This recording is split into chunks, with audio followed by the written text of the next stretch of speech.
جب حرف میں قلم آ جاتی ہے تو اسلحے کی ضرورت باقی نہیں رہتی، پھر کتاب ڈھال کا کردار ادا کرتی ہے، ہر دور جدت کی نئی تصویر پیش کرتا ہے، لیکن جدت کو جو آج ہم دیکھ رہے ہیں اس سے قطعی مراد یہ نہیں ہے۔ کوئی قوم تب تک ترقی نہیں کر سکتی جب جوتے شلفوں میں اور کتابیں سڑکوں پر بک رہی ہوں۔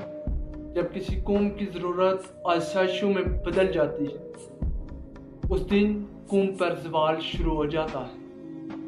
جب ہمارے نوجوان پڑھ لکھ جاتے ہیں تو وہ نوکری کی طرف بھاگتے ہیں اور یورپ میں جوان پڑھ لکھ کر ریسرچ کرتے ہیں اور سائنسدان بن جاتے ہیں۔ چاہیے تو یہ تھا کہ ہمارے مدرسے یونیورسٹیوں سے سائنسدان نکلتے، فلاسفر نکلتے، علم و فن کے روشن چراغ جلتے، لیکن یہاں تو حال یہ ہے کہ کتابوں کو قید کر دیا جاتا ہے۔ اگر اسی طرح چلتا رہا تو افسوس کے ساتھ آنے والے دور میں نوجوان کی ترقی کے کوئی نشان باقی نظر نہیں آئیں گے۔